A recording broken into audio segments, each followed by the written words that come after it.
মানুষকে শুট করছি, মানুষের শরীরে বুলেট ঢুকছে, রক্ত ফিনকি দিয়ে বেরিয়ে গায়ে আসছে বা জামা কাপড়ে আসছে, সেই জায়গায় আমি একটা ঘোরের মধ্যে ছিলাম। যদি আমি ক্রমান্বয়ে সরাই তাহলে ভারতবর্ষের প্রথম দুশমন হচ্ছে ভারতের ভেতরে যারা বসে আছে, ভেতরে থেকে যারা রাষ্ট্র বিরোধী চক্রান্ত করছে।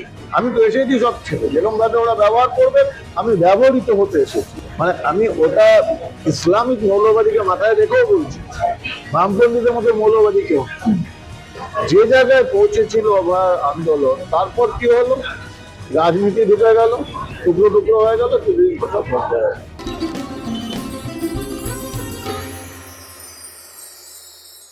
একদিকে বিলি ওশানের when the going gets tough the tough gets going, একদিকে রাখুন এই গানটা, আর অন্যদিকে রাখুন ভারতীয় মার্গ সঙ্গীত। এই দুটো সম্পূর্ণ ভিন্ন কম্বিনেশনের গানের মিশ্রণ যদি তৈরি করে একটা মানুষের রূপ দেওয়া যায়, তাহলে তার নাম হয় Dipanjan Chakraborty, x NSG commando এবং প্রাক্তন ইন্টেলিজেন্স কর্তা, এবং বর্তমানে বিজেপিতে জয়েন করেছেন। বিজেপি নেতা বলেই এখন পরিচয় করানো উচিত। আমাদের সঙ্গে রয়েছেন আজকে, বিভিন্ন বিষয় নিয়ে আলোচনা করবো দীপাঞ্জন চক্রবর্তীর সঙ্গে। বাংলা স্পিয়ারে আপনাকে স্বাগত জানাই। নমস্কার। দীপাঞ্জন দা, প্রথমেই এই যে প্রশ্নটা আমি তুললাম যে when the going gets tough the tough gets going, এই কথাটা আপনার মুখে আমি প্রতিবার শুনেছি, এবং তার সঙ্গে আপনার এই যে মার্গ সঙ্গীত বা রাগ সঙ্গীত প্রীতির কথা সবাই জানে। এই দুটো কম্বিনেশন একসাথে কি করে আসলো? আমি প্রথমে একটা সংশোধন করেছি, আমি বিজেপি নেতা নই, আমি অত্যন্ত নগণ্য একজন সাধারণ সৈনিক। সৈনিকরা নেতা হয় না, সৈনিক সৈনিক। আর জেনারেলরা বসে আছেন, মোদিজি, অমিত শাহজি, এখানে শুভেন্দু বাবু, সুকান্ত বাবু, শ্রমিক বাবু, আমি একজন সামান্য সৈনিক, একজন কমান্ডার, বাস। এবার দ্বিতীয় প্রশ্ন যেটা বললে যে এই মিলন মার্গ সঙ্গীত এবং কমান্ডো হোয়াট এভার, দেখো আমি এটা বিশ্বাস করি যে আমাদের যে প্রফেশনটা, এই প্রফেশনটা মোটো একটা ভালো প্রফেশন নয়, ইন দ্য সেন্স এটা খুব যে কালারফুল। সিনেমা একটা আলাদা ব্যাপার, সিনেমা ছাড়া বাস্তব জীবনে আমাদের প্রফেশনটা প্রচন্ড বিপদসংকুল, এবং এটা ঘটনা আমাদের প্রফেশনে আমরা একদম একা। আমাদের এই নিঃসঙ্গতাটা ভয়াবহ দিক। এমনকি আমার বাড়ি, আমার স্ত্রী, আমার পরিবার, তাদের সঙ্গেও আমি জীবনে কোনোদিন কোনো কিছু শেয়ার করিনি। আজকাল ধীরে ধীরে এগুলো বেরোচ্ছে, কারণ আমাদের একটা টাইম লিমিট থাকে, তারপরে এখন বেরোচ্ছে, বই লিখছি, লোকে জানছে। তো এই যে নিঃসঙ্গতার ব্যাপারটা, এটা সাংঘাতিক মানসিক চাপ তৈরি করে, তার সঙ্গে পেশাগত চাপ, দায়িত্ব। এটা বলতে পারো তুমি সচিন তেন্ডুলকর যখন ব্যাট করতে যেত, বা বিরাট কোহলি, বা আজকে সূর্যকুমার যাদব বা অভিষেক শর্মা, ক্রিকেটের কথাই বলছি, তখন 140 কোটি মানুষের চাপ নিয়ে যাচ্ছে। আমাদের চাপটা হতো কি, আমাদের চাপটা দেশের জন্য করছি, কোনো ব্যক্তির জন্য তো করছি না, দেশের রাষ্ট্রীয় সুরক্ষার যে চাপ। কারণ আমি যদি ফেল হই, একটা বিরাট বড় ফেল হয়, এবং আমি এই মহান দেশের একটা বিরাট রাষ্ট্রযন্ত্রের একটা খুব ছোট্ট অংশ। আমার ফেলিওর কিন্তু রাষ্ট্রের ক্ষতি, এটা একটা আমাদের মধ্যে চাপ তৈরি করে। তো এই চাপটা থেকে বাঁচার জন্য আমাদের খুব সুইচ অন সুইচ অফ করতে হয়, যেমন অভিনেতারা করে। বাস্তব জীবনে তারা যায়, তার যখন এই চরিত্রটার মধ্যে ঢুকছে, তখন একটা সুইচ অন করে চরিত্রে ঢোকে, আবার যখন চরিত্র শেষ হয়ে যায়, ফিরে আসে, তখন আবার সুইচ অফ করে। ওই চরিত্রটা তো আমি বাড়ি নিয়ে আসবো না। সেই জায়গাতে আমরা যদি সুইচ অফ না করি, আমাদের প্রফেশনে আমি বহু লোককে দেখেছি, তারা তাদের ব্যক্তিগত জীবন, সেই মানুষটি তারা বিপর্যস্ত হয়েছে বিভিন্ন কারণ। তো সেই জন্য না আমি সুইচ অফটা সারা জীবন করেছি। আমি যেই মুহূর্তে আমার কাজ শেষ, আমি বই পড়ি, যেই মুহূর্তে আমার কাজ শেষ আমি ক্লাসিক্যাল মিউজিক শুনি। আমি জানি না, সম্ভবত ভারতবর্ষের আমরা যারা কাজ করি, যে প্রফেশনটা basically to eliminate the threat, আমরা বলি না মানুষ মেরেছে, আমরা বলি to eliminate the threat to the country. সেই জায়গায় আমি জানি না আর কেউ করে, আমি প্রতি কটা এনকাউন্টারের পরে ক্লাসিক্যাল মিউজিক শুনতাম, এবং আমি ভুলে যেতাম। এটা আমার এখনো আছে। যখন আমি আমার সেই জীবনটায় ঢুকি, যেটা ক্লাসিক্যাল মিউজিকের জীবন, বইয়ের জীবন, তখন আমি অন্য জীবনটাকে সুইচ অফ করি। আপনার সেই আমি কমান্ডো বইটা পড়েছিলাম যখন, তখন সেখানে একটা জায়গা আমাকে ভীষণভাবে রোমাঞ্চিত করেছিল, আমার গায়ে কাঁটা দিয়েছিল পড়ে, যে আপনি সেখানে লিখেছেন রক্তমাখা ইউনিফর্মটা খুললাম, স্নান করলাম এবং তারপর আপনার প্রিয় রাজন এবং সাজন মিশ্রাজির গান শুনতে শুরু করলেন। আমার গুরু পন্ডিত রাজন সাজন মিশ্রাজি, তো মারা গেছেন পদ্মভূষণ পন্ডিত। আমার এখন স্পেসিফিক মনে আছে, প্রথম এনকাউন্টার, একটা লোকে থাপ্পড় মারলে তোমার হয়তো বাজে লাগে, একটা লোককে থাপ্পড় মারলাম, আর আমি সেই এনকাউন্টারে বোধহয় দুজন বা তিনজনকে আমি এলিমিনেট করেছিলাম এবং কিছু রক্ত লেগেছিল, এবং সেই রক্ত পড়া ইউনিফর্ম আমি জীবনে 8 সেকেন্ড টাইম ইউজ করতাম। সেদিন আমি একটা ঘোরের মধ্যে ছিলাম, জীবনে প্রথম হাজার হাজার রাউন্ড আমরা টার্গেটে শুট করেছি, কিন্তু মানুষকে শুট করছি, মানুষের শরীরে বুলেট ঢুকছে, রক্ত খিনকি দিয়ে বেরিয়ে গায়ে আসছে বা জামা কাপড়ে আসছে, সেই জায়গায় আমি একটা ঘোরের মধ্যে ছিলাম। ওটা একটা জীবনের প্রথম অভিজ্ঞতা। আমি আমার একটু জ্বর হয়ে গেছিল, মানে এত মেন্টাল স্ট্রেস ছিল। আমি সার্কিট হাউসে, পাঞ্জাবে সার্কিট হাউসে ঢুকে আমি জামা কাপড় গুলো চেঞ্জ করি, কারণ রক্ত লাগা, স্নান করি, নর্মাল জামা কাপড় করি, এবং আমি এখনো আমার মনে আছে সেই রাতে আমি মালকোষ শুনেছিলাম এবং চন্দ্রকোষ শুনেছিলাম, দরবারি বেনারস ভোর 3-4 সবকটাই রাতের রাত, সব রাতের রাত। এবং তারপর আমি সকালে যখন ঘুরতে বেরোলাম, আমি ভুলে গেছি যে 10 ঘন্টা বা 8 ঘন্টা আগে আমি 3 জন মানুষকে পৃথিবীতে এসেছি, এবং সেদিন আমি আবিষ্কার করলাম যে এর থেকে বড় শক্তি নেই। ভারতীয় শাস্ত্রীয় সঙ্গীত আর বই, এর থেকে বড় সুইচ অন সুইচ অফ হয় না, এবং সেটা আমি আজও ফলো করি। আমার লাইফে কোনো রকম স্ট্রেস হলে আমি এটাকে ফলো করি। আমি গাড়ি নিয়ে বম্বে থেকে কল্যাণী চলে যেতাম 1.5 দিন। প্রথম দিন বম্বে থেকে স্টার্ট করে বেনারস পৌঁছলাম, প্রায় 1600 কিলোমিটার, নাইট স্টে করে পুজো দিয়ে পরদিন আবার সন্ধ্যাবেলায় বেনারস থেকে বেরোলাম, কল্যাণীতে ভোরবেলা এসে পৌঁছলাম। আমার 600 কিলোমিটার। আমি পুরো রাস্তাটা ক্লাসিক্যাল মিউজিক শুনতে, এমন এক মুহূর্তের জন্য আমি টায়ার্ড হই না। 1600 কিলোমিটার, প্রায় 20 ঘন্টা গাড়ি চালিয়েছি। আমি একবারের জন্য আমার ঘুম পাইনি বা আমার কোনো রকম টায়ার্ডনেস হয়নি, বোর হয়নি। রাজনীতির মধ্যে গাড়ি তো চালাচ্ছে আমার শরীর, মনের একটা ভাগ, আরেকটা ভাগ ক্লাসিক্যাল মিউজিক। আপনার এই এনএসজির কমান্ডোর যে জীবনটা, সেটা যে আপনার মানে এত বড় লম্বা জীবনের একটা খুব গুরুত্বপূর্ণ ভাগ ছিল, সেটা আপনি আপনার বইতে বারবার লিখেছেন, সেটা আমরা পড়েওছি, এবং সেটা কতটা গৌরবের বা কতটা বিপদসংকুল সেটাও আমরা দেখেছি, কতটা চ্যালেঞ্জিং। এবারে তো নতুন ভূমিকায় আপনি এসেছেন, সেই দিনকার সেই চ্যালেঞ্জ গুলো বেশি বিপদসংকুল ছিল নাকি আজকের চ্যালেঞ্জটা বেশি বিপদসংকুল? আমি মনে করি আমার জন্য এটা রাজনৈতিক লড়াই নয়। 26-এর বিধানসভা নির্বাচনে আমি সুবিশাল ভারতীয় জনতা পার্টির একটা ছোট্টতম অংশ হয়ে, নগণ্য অংশ হয়ে আমি কিন্তু ওখানে লড়াই করছি। সেই লড়াইটা আমরা যে বর্ডারে লড়াই করি, তাদের বিরুদ্ধে করি, শত্রু পাকিস্তানে, কিন্তু পাকিস্তানের থেকে পাকিস্তানের সঙ্গে লড়াই করছি, ওদের ভেতরে ঢুকে। কিন্তু আমি মনে করি ভারতবর্ষের প্রথম শত্রু, দুশ্মন, তারা কিন্তু পাকিস্তান নয়। যদি আমি ক্রমান্বয়ে ছড়াই, তাহলে ভারতবর্ষের প্রথম দুশ্মন হচ্ছে ভারতের ভেতরে যারা বসে আছে, ভেতরে থেকে যারা রাষ্ট্র বিরোধী চক্রান্ত করছে, তারা প্রথম শত্রু। দ্বিতীয় শত্রু পাকিস্তান। এই যে প্রথম শত্রু, তাদের বিরুদ্ধে লড়বে। আমাদের লড়াইয়ের জায়গাটা চেঞ্জ হয়েছে, লড়াইয়ের ময়দানটা চেঞ্জ হয়নি। ওখানে আমরা এলিমিনেট করে দিতাম, এখানে তো এলিমিনেট করতে পারবো না। এখানে আমাকে গণতান্ত্রিক পদ্ধতিতে যে সরাতে হবে ক্ষমতা থেকে, ভারতীয় গণতন্ত্রকে যেরকম ভাবে মিসইউজ করছে, সেই জায়গাটা থেকে ওদের সরাতে হবে। ভারতীয় জনতা পার্টি করছে, অন্যান্য রাজনৈতিক দল করছে, কিন্তু এই কংগ্রেস করছে, সিপিএম করছে, এই তৃণমূলের বিরুদ্ধে। কিন্তু ওদের নীতি আদর্শের সঙ্গে আমার মত মেলে না। আমি ভারতীয় জনতা পার্টিতে কিচ্ছু নিতে আসিনি, কিচ্ছু পেতে আসিনি। আমি আগেও বলেছি, আবারও বলছি, আমার মনে 1% অ্যাসপিরেশন নেই যে আমি টিকিট পাবো, নির্বাচনে লড়বো, বিধায়ক হবো। তার জন্য আমি বম্বে থেকে সব ছেড়ে দিলে এখানে চলেছি।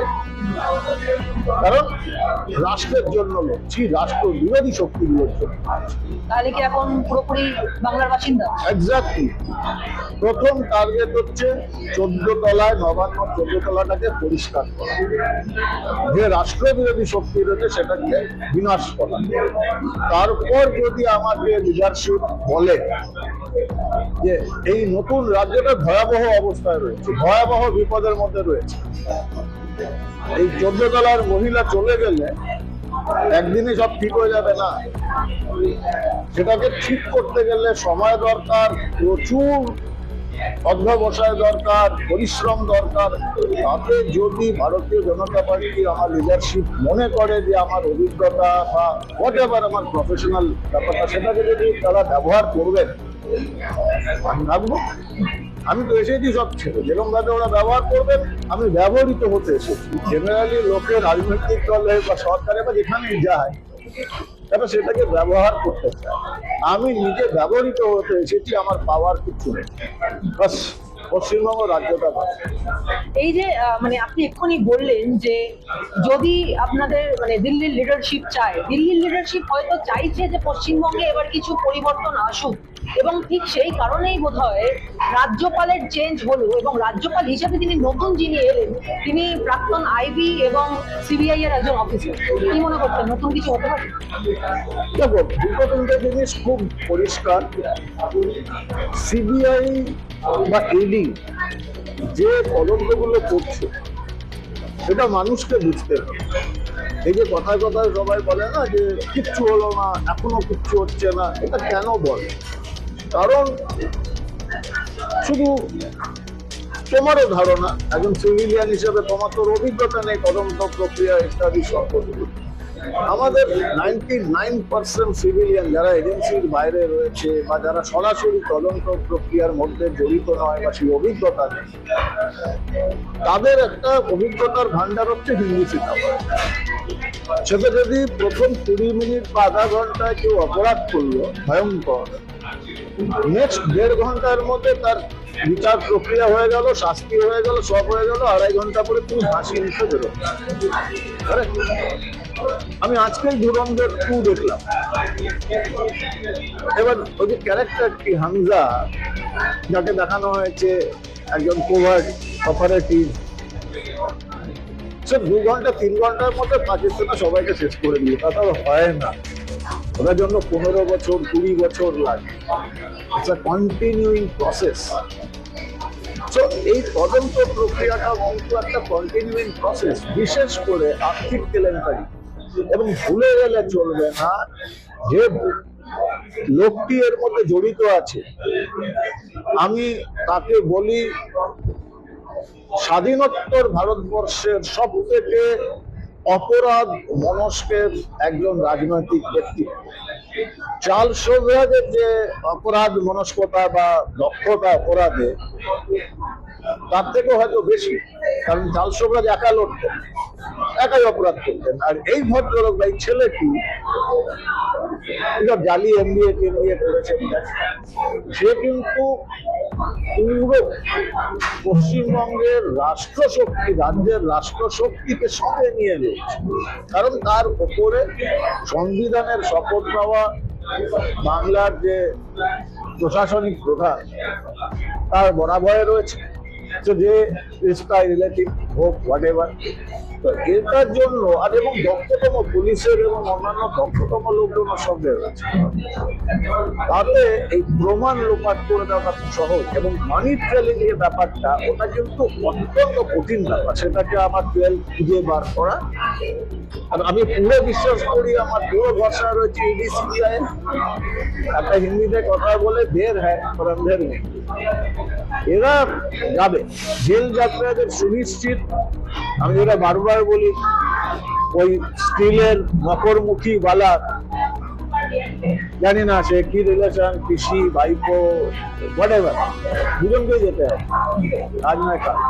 আপনি সিবিআই এর ওপরে আপনি বলেন আপনার ভরসা আছে, ইডির ওপর ভরসা আছে, কিন্তু যাদের ভরসা থাকার কথা সেই অভয়ার মা বাবার কিন্তু সিবিআই এর ওপর ভরসা নেই। এবং আপনি এর মধ্যেই শুনেছেন যে অভয়ার মা কিন্তু পানিহাটি থেকে বিজেপির প্রার্থী হওয়ার জন্য তার নামটা হয়তো রেকমেন্ড করা হবে বা তিনি পানিহাটি থেকে প্রার্থী হবেন।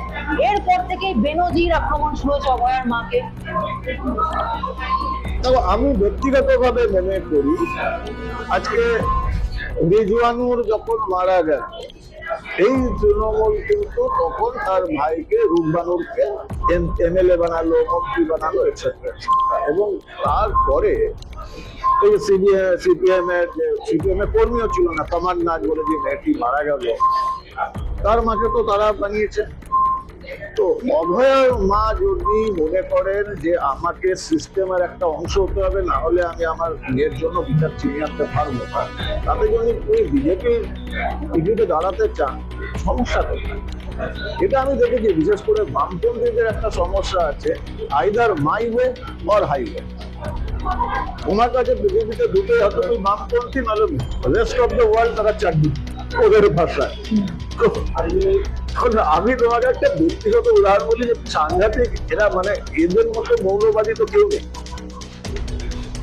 মানে আমি ওটা ইসলামিক মৌলবাদীকে মাথায় রেখেও বলছি, বামপন্থীদের মতো মৌলবাদী কেউ। আমি তখন যেয়ে নিতে আমার বাড়িতে লোকজন আসতো, ওই আমি গান শুনতাম ভয়ঙ্কর, তো অনেক ছেলে পুলে আসতো, বাঙালিরা বিশেষ করে। একজন বাঙালি আধমার্কা বিপ্লবী, পরে সে এদিক ওদিক ঘুরে সিপিএম থেকে বহিষ্কৃত হয়ে কংগ্রেসের, এখন সম্ভবত কংগ্রেসের নেতা টিকিট পাচ্ছে, হোয়াটএভার। সে আমার বাড়িতে এসে গান শুনবে, সিডির ড্রয়ারটা খুলেছে।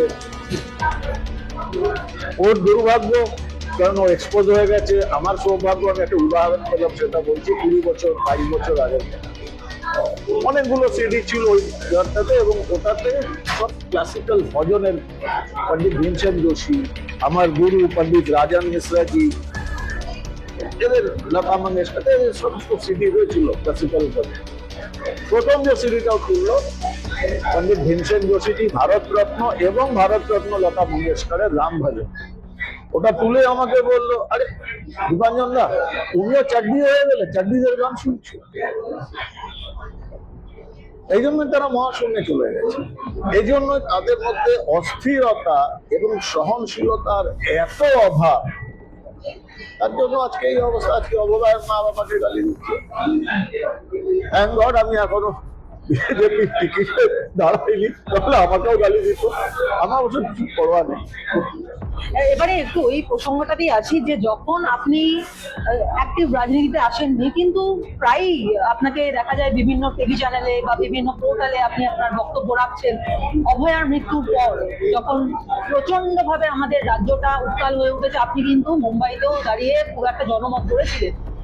তো সেই সময় থেকে আজ পর্যন্ত অভয়ার জন্য বিচার চেয়ে সেটা পাওয়া যায়নি। তার আগেই দেখা গেল আবারও আরজি করে আরেকটা কেস হয়ে গেল। একটা লিফটটা এমন ভাবে পড়লো বেসমেন্টে, একটা মানুষ লিভার এবং লাংস এবং ফুসফুস সব কেটে তিনি মারা গেলেন। এবং সেই বিষয়টা নিয়ে এখনো পর্যন্ত কারোর হেলদোল নেই। একটা এত বড় ঘটনা ঘটে যাওয়ার পরেও আরেকটা এরকম ঘটনা ঘটলে একই জায়গায় কারোর হেলদোল নেই। আর কত মৃত্যু হলে রাজ্য সরকারের তরফ থেকে। ব্যাপারটা হচ্ছে, যখন অভয়ার ঘটনাটা ঘটলো, আমার যদি খুব ভুল না হয়, সম্ভবত 8ই আগস্ট, 7ই আগস্ট রাত, 9ই আগস্ট, 8 আগস্ট 9 আগস্ট, 24 ঘন্টার মধ্যে আমি একটি টিভি চ্যানেলে, নাম করা টিভি চ্যানেল, তাদের চ্যানেলে যখন ডিবেট হচ্ছিল এই ইস্যুটা নিয়ে, 24 ঘন্টার আগে, মানে ঘটনাটা ঘটার যা 24 ঘন্টাও হয়নি, আমি একটা কথা বলেছিলাম, একটা আর্কাইভও রয়েছে, আমার কাছেও রেকর্ড রয়েছে। আমি বলেছিলাম যে নো ওয়ান কিল্ড জেসিকার মতো এটাও নো ওয়ান কিল্ড অভয়া হবে। তখন আমাকে ওরা বললো যে কেন আপনি এরকম বলছেন? কারণ আমি তো পশ্চিমবঙ্গের প্রশাসন, পুলিশের খবর রাখি। আমার বহু বন্ধু বান্ধব দুনিয়াটা রয়েছে, অনেকেই হয়তো শুনছেন, দেখছেন ওই প্রোগ্রাম। তাদের মধ্যে বেশ কিছু অত্যন্ত দক্ষ পেশাদার মাথা এর মধ্যে রয়েছে, এবং এই ঘটনাটা ঘটার 94 ঘন্টা পরে সিবিআই কে হ্যান্ডওভার করা হচ্ছে। ওই রকম যে সমস্ত দক্ষ লোক, তাদের জন্য 94 ঘন্টা তো এনাফ।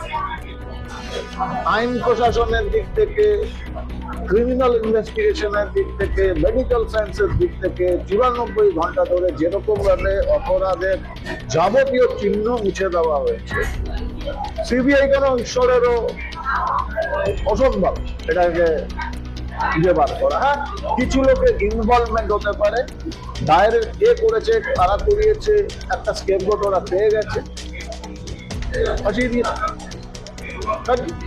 এটা একটা সাংঘাতিক বড় অপরাধ।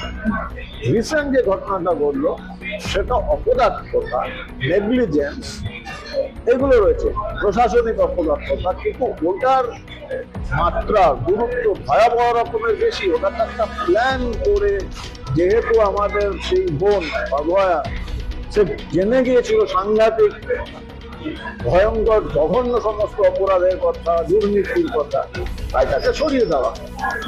যেদিন মেয়েটি, ওই কি নাম, সন্দীপ ঘোষ না কি নাম, যে সুপার ছিল মেডিকেল, তাকে সে যেদিন জানিয়েছিল যে এরম এরম আমার কাছে আছে খবর, আমি মেল করবো সিনিয়র মিনিস্টারের কাছে বা সেক্রেটারিয়েট লেভেলে, সেদিনই ওর ডেথ ওয়ারেন্টটা লেখা হয়েছে, তারপর মারা হয়েছে। এখন রাজ্য সরকারের দোষটাই দিয়ে আমি কেন দেবো? শুনতে চমকে যাবে। দেখো, কোন রাজ্যের বা রাষ্ট্রের পলিটিক্যাল লিডারশিপ বা গভর্নমেন্ট সেই রকমই হবে সেই রাষ্ট্রের বা রাজ্যের নাগরিকরা। যে জায়গায় পৌঁছেছিল অভয়ার আন্দোলন, তারপর কি হলো? রাজনীতি ঢুকে গেল, টুকরো টুকরো হয়ে গেল, সব বলতে হয়। ওইটাকে যদি আমরা ওইটাকে পলিটিসাইজ করার চেষ্টা করেছি, বামেরা, অতি বামেরা, কম বামেরা, ওই করতে গিয়ে ওর আন্দোলনটা শেষ হয়ে গেল। তাহলে এটা ভাবতে পারো যে একটি আমাদের বোন বলো, কন্যা বলো, তাকে ওইরকম নির্মম ভাবে মারা হয়েছে, এবং there are hundreds of loopholes, যেগুলো নিয়ে মানে পশ্চিমবঙ্গটাকে কমকে দিতে পারতো, কমকে দিয়েও ছিল দিতে। তারপর না মানে জায়গাটা সেম, সেই আরজি কর মেডিকেল কলেজ, শুধরানোর তো জায়গা নেই। তুমি কাউকে কি করে কি বলবে? প্রত্যেকটা মানুষের যারা অপরাধী বা দুর্নীতিতে ডুবে আছে, প্রত্যেকটার সঙ্গে কালীঘাটের যে রিয়াকশন। তুমি যদি অপরাধী হও, তোমার সিনিয়র সে জানে তুমি অপরাধী, এবং তোমার অপরাধের কিছুটা প্রসাদ উনিও পাচ্ছেন। সেই দোলা সেন বলেছিলেন না 70%, 25% সামথিং, তুমি 70% পাচ্ছ। 75-25 তুমি 75 পাচ্ছ আমার দুর্নীতি, তাহলে আমি তোমার কাছে কি অ্যাকশন? ওরা জায়গা আমি অ্যাকশন নেব, কারণ আমি তো দুর্নীতি করছি, তোমাকে দুর্নীতি রেখেছি, আমার পাপের 75% তুমি নিচ্ছ, তুমি তো ততটাই পাবে। তুমি আশা কি করে করো যে ওরা মানে ভুল স্বীকার করবে বা শাস্তি হবে? এবং দীপাঞ্জন দা, আমার মনে আছে যে যেদিনকে আমাদের রাজ্যপালের নতুন রাজ্যপালের ঘোষণা হলো, নতুন রাজ্যপাল রবীন্দ্র নারায়ণ রবি, তিনি একটা কথা বলেছিলেন, একটা অদ্ভুত উপমা দিয়েছিলেন, সেটা হচ্ছে শেক্সপিয়ারের ওথেলোর সঙ্গে তুলনা করেছিলেন আমাদের রাজ্যটাকে, যে রাজ্য হয়ে গেছে ওথেলো আর রাজ্যবাসী হয়ে গেছে ডেসডেমোনা। রাজ্যবাসী রাজ্যের কাছে যখন সিকিউরিটি চাইছে, রাজ্য উল্টে তাকে আরো ক্ষতি করে দিচ্ছে। তো এই বিষয়টাকে আপনি কতটা সমর্থন করেন? দেখো, আর.এন. রবি স্যার আমাদের সিনিয়র, অনেক সিনিয়র, ওনার নামের স্যারটা আমি ব্যবহার করতে বাধ্য। ওনার যদি ফোন আছে আমি দাঁড়িয়ে উঠে ফোন রিসিভ করবো, আমাদের বসে ফোন রিসিভ করার স্পর্ধা নেই। আমি একটু এখানে চেঞ্জ করি, ওথেলো কিন্তু ভুল বোঝানো হয়েছিল, একটা ট্র্যাজেডি, যে নিজের অত ভালোবাসার মানুষ দেশজীবনাকে সে নিজের হাতে তুলে, কিন্তু ওথেলোকে ভুল বোঝানো হয়েছিল। ঈর্ষা কাতরতায় ওথেলোটা করেছিল, নট কালপেবল হোমিসাইড। পশ্চিমবঙ্গে তো এখানে কালপেবল হোমিসাইড প্রতি মুহূর্তে হচ্ছে। হোমিসাইড এবং ম্যানিয়ান যেটাকে বলে, এটা বসে রয়েছে সব প্রশাসনের সর্বোচ্চ মহল থেকে গ্রাসরুটে, তৃণমূল স্তর। সেখানে তুমি কি আশা করি? তবে এবার যা দেখতে পাচ্ছি মানুষের পালস, আমি আজকে এই ধুরন্ধর সিনেমাটা দেখে বেরোচ্ছি, যখন ঢুকছি তখনও অন্তত 20-25 লোক আমাকে সে জিজ্ঞাসা, আমি কোনো সিনেমা অ্যাক্টর নই, আমি শুধু অন্যায়ের কথাগুলো নিয়ে একটু চিৎকারটা করি। 20-25 লোক এসে আমার সঙ্গে স্যার কেমন আছে না, সবার একটাই কথা, স্যার এবার কিছু বদলাবে তো, এবার পরিবর্তন হবে তো। এটা আমি চতুর্দিকে শুনতে পাচ্ছি, আমি স্মেলিং। এবং আমি এটা কলকাতা, এই একটা পশ মনে, আমি কল্যাণী বা আদামাপস যেখানে যাই, এবং কল্যাণী লোক আমাকে চেনে, বাজারে যাচ্ছি, যেখানে যাচ্ছি লোকের সঙ্গে একটাই কথা দিচ্ছি, স্যার এবার বদলাবে তো, পরিবর্তন হবে তো। মানুষ আর পাচ্ছে না। আমি খুব বিশ্বাসী যে বিজেপির নেতৃত্বে পরিবর্তনের সরকার আসবেই। এবং আরেকটা বিষয় দীপাঞ্জন দা, যে আমরা যখন দেখলাম মেট্রো চ্যানেলে মুখ্যমন্ত্রী একটা মঞ্চ বানিয়ে সেখান থেকে সরাসরি থ্রেট করলেন যে একটা কমিউনিটি যদি একজন হয় না, 1 মিনিটের মধ্যে দেবে 12টা বাজিয়ে, সরাসরি একজন মুখ্যমন্ত্রী সাধারণ মানুষকে থ্রেট করতে পারে যেভাবে? এবং উনি কিন্তু ধারাবাহিকতা রাখছেন। ওনার যখন উনি মুখ্যমন্ত্রী হলেন, প্রথম ওনার কীর্তি ছিল ভবানীপুর থেকে গুন্ডা ছাড়িয়ে এনেছিলেন পুলিশ স্টেশন থেকে, এবং সদর্পে মিডিয়ার সামনে বলেছিলেন যে বাংলার সমস্ত গুন্ডাদের আমি কন্ট্রোল। মিডিয়া সবাই জানে, সারা পশ্চিমবঙ্গে। সেই কনসিস্টেন্সি উনি এখনো বজায় রেখেছেন। কারণ যে কথাটা বলেছেন যে ওই কমিউনিটি আমি না থাকলে 1 সেকেন্ডে শেষ করে দেবে, প্রথমত এটা অপরাধীদের ভাষা। এটা বাংলার মানুষের দুর্ভাগ্য যে বাংলার নির্বাচিত সংবিধানের শপথ নেওয়া একজন মুখ্যমন্ত্রী অপরাধীদের ভাষা। দ্বিতীয়ত, আজ থেকে বছর 5 আগে হায়দ্রাবাদের এমএলএ ওই মিমের যিনি আসাদুদ্দিন ওয়েসি, তার ভাই আকবর উদ্দিন ওয়েসি এবং মিমের বিধায়ক, উনি বলেছিলেন, এটাও রেকর্ড তুমি পেয়ে যাবে, 15 মিনিটের জন্য পুলিশ সরিয়ে দেওয়া হোক, হিন্দুদের সাফ করে। এটা উন্নয়নের বাংলা তো, এগিয়ে বাংলা, বিশ্ব বাংলা। 15 মিনিটটাকে উনি 1 সেকেন্ডে নিয়ে এসেছেন, উনি 1 সেকেন্ডে শেষ করে দেন। আমি অনেকবার বলেছি, আবার বলছি, ওকে চ্যালেঞ্জ করছি ওনার, 1 সেকেন্ড কেন, 1 ঘন্টার জন্য পুলিশ সরিয়ে দেওয়া হবে, হিন্দুদের নিকেশ করে দেখাচ্ছে। ওনার দুধেল গায়েদের ডেকে আনুন এবং হিন্দুদের ওপর আক্রমণ করে দেন, তারপর বুঝবেন যে তার পরিণতি কি। ওসবে আমরা গুরুত্ব দিই না, বাট হ্যাঁ, অপরাধীর ভাষা যখন বলছেন, কেন্দ্রীয় সরকার, কেন্দ্রীয় এজেন্সি সবাই নজর এবার করে দেবে। দীপাঞ্জন দা, যখন আপনি এই মুখ্যমন্ত্রীর প্রথম দিকের শুরুর দিকের কথাটা তুললেন, তখনই আমার মাথায় একটা প্রশ্ন হলো, মুখ্যমন্ত্রী যখন 2011 সালে আসলেন, ঠিক তার 1 বছর পর 2012 সালে হিলারি ক্লিন্টন এসে মুখ্যমন্ত্রীর সঙ্গে একটা বৈঠক করতে। আজকে পশ্চিমবঙ্গের হাল টালমাটাল। ঠিক সেই সময় দেখা যাচ্ছে পশ্চিমবঙ্গের কলকাতা মানে দমদম বিমানবন্দর থেকে একজন আমেরিকান সিআইএ এজেন্ট তিনি আটক হচ্ছেন। আবার দেখা যাচ্ছে যে ভারত মহাসাগরের সামনে একটা আমেরিকান রণতরী দাঁড়িয়ে রয়েছে। কোনোভাবে কি এগুলো কোইন্সিডেন্স, নাকি এর মধ্যে কোনো যোগসূত্র আছে বলে মনে করেন? রণতরী নিয়ে আমি চিন্তা করি না, কারণ ভারতের সঙ্গে সম্মুখ সমরে যাবে, আর তাও পশ্চিমবঙ্গের মতো একটা রাজ্যের জন্য, এটা আমেরিকা অত বড় মূর্খ নয়। কিন্তু যেখানে তুমি এটা আমরা বলি উইদাউট স্টেট অপারেটিভস, কারণ এরা কোনো রাষ্ট্রযন্ত্রের ইউনিফর্ম পরে তো আসছে না, এরা উইদাউট স্টেট অপারেটিভ। আমি তোমাকে একটু আগে বললাম যে যুদ্ধক্ষেত্র বদলে যায় আমার জন্য। আগে যেটা ভারত পাকিস্তানের ওই বর্ডার হতো, বা বর্ডারের ভেতরে বা পাক অকুপাইড কাশ্মীর বা করাচি হতো, আমার ক্ষেত্রে যুদ্ধ পরিস্থিতিটা বদলে গেছে। এখন জায়গাটা হচ্ছে পশ্চিমবঙ্গ। আমি তোমাকে একটা এক্সাম্পল দিই, আমার কাছে একটা রেকর্ডিং আছে, আমি তোমাকে দিয়ে দেবো, তোমার প্রোগ্রাম চালিয়ে দেখি। সেন্ট্রাল ইসলামাবাদের মেম্বার পার্লামেন্ট, পাকিস্তান পিপলস পার্টি, না এই নওয়াজ শরীফ এদের তার মন্ত্রী, এবং সেন্ট্রাল ইসলামাবাদের উনি এমপি।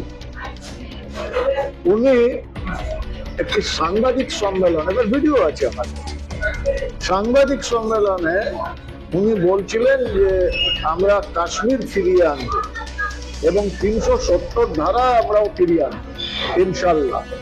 সাংবাদিক বলেছিলেন সে কি করে করবে, মানে ভারত সরকার তো ডিসিশন নিচ্ছে, বোঝার কিছু আসে যায় না, আমরা করে আনবো।